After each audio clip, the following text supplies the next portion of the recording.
point where clerical work and danger meet. Veterans of the microdot, agents of the filing cabinet. Whatever. It had all carried the same penalty.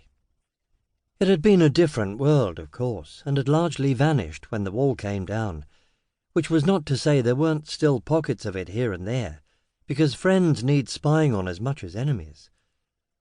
But for John Bachelor's people, the active life was over, and his role was to make sure they suffered no unwelcome intrusions, no mysterious clicks on the landline.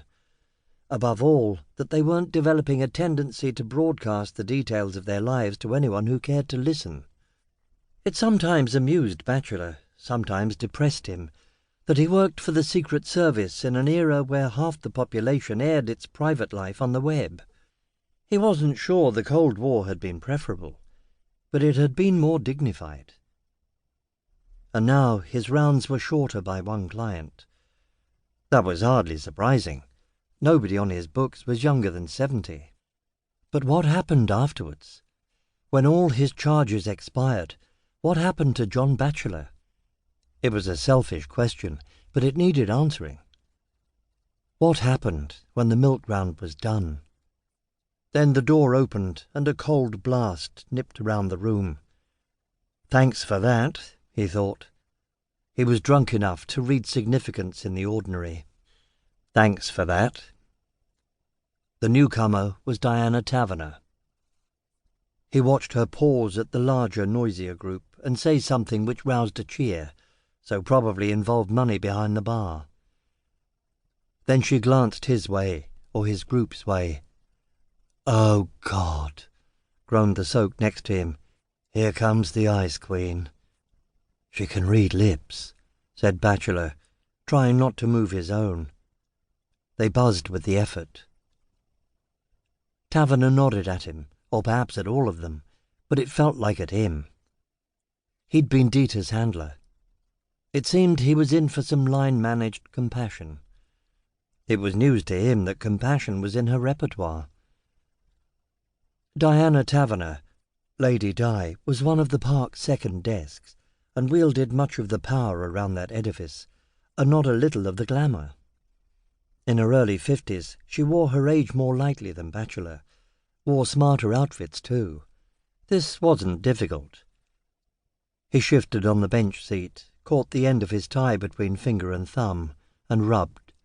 It felt insubstantial somehow. When he looked up, his neighbouring soak had vacated the area, and Lady Di was settling next to him. "John." "Diana." "Ma'am, usually, but this was not the office." His group had fragmented, its constituent parts repairing to the bar or the gents, or just generally finding an excuse to be elsewhere. But this was a while seeping through Bachelor's consciousness, swaddled by alcohol as it was. He did not want to talk to Taverner, but she had at least arrived bearing more drink. He took the proffered glass gratefully, raised it to his lips, remembering at the last minute to say cheers. She didn't reply.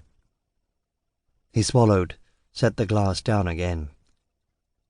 Tried to gauge how presentable he looked, a fool's mission, but he found himself running a hand through his hair anyway, as if that might add lustre, or bring its former colour back.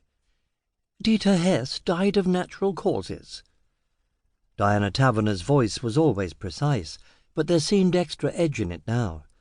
More than was called for, fuddled intuition told Bachelor at a social occasion. "Just thought you'd like to know." It hadn't occurred to him there'd be any other explanation. "He'd been sick for a while," he said. "Was on medication, heart pills." "Do you remember what?" Of course he didn't remember what, wouldn't remember sober, couldn't remember drunk. "Xenocyclotron?" he freewheeled. "Or something like." She stared. "I did say or something like," he thought. "When was the last time you saw him?" "Alive?" "Of course, alive." "Well then," he gathered thoughts, "that would be last Tuesday. I spent the afternoon with him chatting, or listening mostly."